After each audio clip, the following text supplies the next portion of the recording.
अस्सलामु अलैकुम वरहमतुल्लाहि वबरकातुह। रमजानुल मुबारक का महीना था तो कुरान का शोर ही शोर था, कुरान का गलगला था, वलवला था। हर तरफ दुरूस कुरान हो रहे थे, मजलिसें कायम हो रही थी, कुरान के पैगाम को सुनाया जा रहा था। कहीं तो तरावी के समरी को बयान किया जाता था।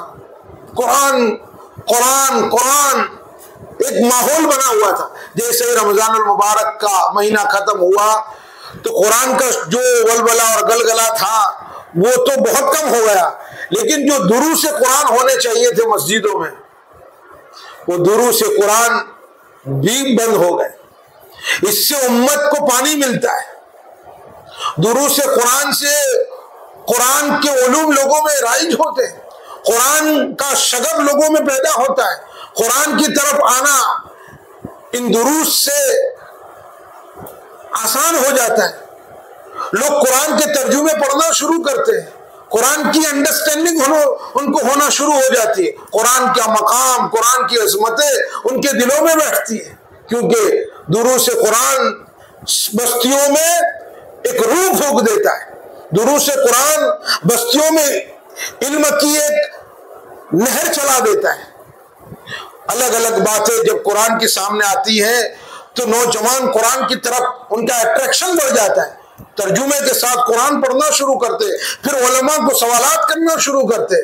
जब उनके सवालात आएंगे तो उलमा पढ़ेंगे, उनको अच्छी तरीके से सेटिस्फाइड करेंगे, मुतमईन करेंगे इनको। इसलिए दुरूस कुरान की जरूरत है, वरना हम कुरान की तिलावत करते हैं, उसके नुकूश पर, उसके अल्फाज पर हमारी पकड़ है और उसको दुरुस्त कराया जाता है, पढ़ाया जाता है, नाज़रा भी पढ़ाया जाता है। मकातिब में ये निज़ाम है, लेकिन जैसे ही मकातिब में से बच्चे 8वीं क्लास पढ़ के निकलते हैं, जब वो कॉलेजों में, स्कूलों में और यूनिवर्सिटियों में जाते हैं, जब कुरान का उनका कुरान के साथ शगफ नहीं होता, कुरान की अंडरस्टैंडिंग नहीं होती, समझ नहीं होती कि कुरान क्या कहना चाहता है। यहाँ तक कि पूरे कुरान की तो बात दूर की है, वो जो नमाज में सूरह फातिहा पढ़ते हैं, 10 सूरतें जो याद है या 20 सूरतें जो याद है, उनको वो भी पता नहीं है कि ये 20 सूरतों में क्या कुरान का मैसेज है, क्या खुदा का पैगाम है।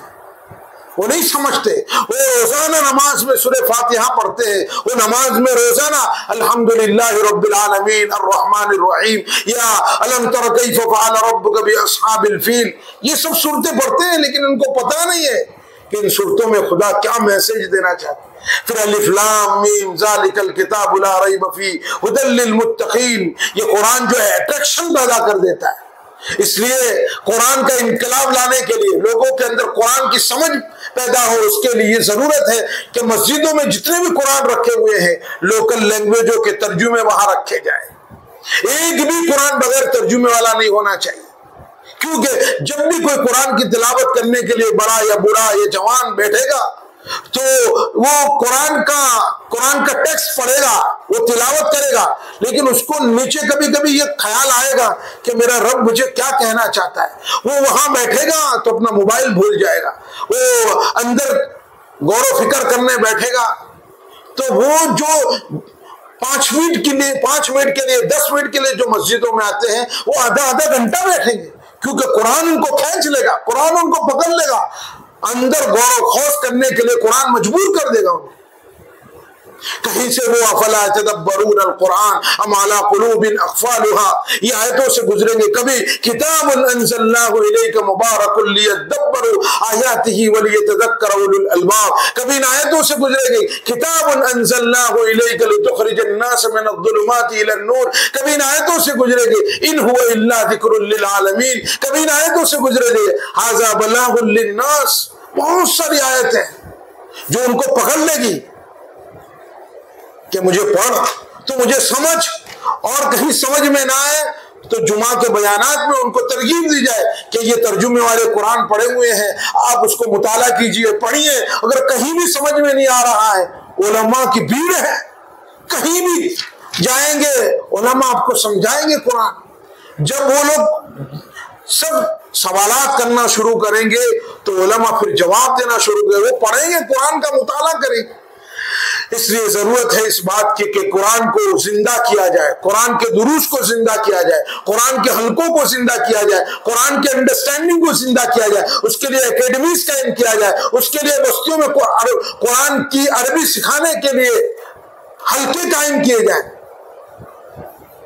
ट्यूशन पढ़ाए जाए, अरबी के ट्यूशन पढ़ाए जाए, ताकि बहुत सारे, यानी मदरसे में तो पढ़ते हैं 2% बच्चे, 98% जो स्कूल में, कॉलेजों में है, यूनिवर्सिटियों में, वो कुरान समझना चाहते हैं, वो कुरान पढ़ना चाहते हैं, वो कुरान को अंदर की गहराइयों से समझना चाहते हैं। उसके लिए उनको कुछ ऐसे दुरूस कायम हो, कुछ ऐसे हल्के कायम हो जिनकी वजह से वो कुरान से करीब हो सकते हैं। अल्लाह अमल की तौफीक नसीब फरमाए और हम सब के मसाजिदों में तर्जुमे वाले कुरान रखने के अल्लाह ताला हम सबको तौफीक नसीब फरमाए।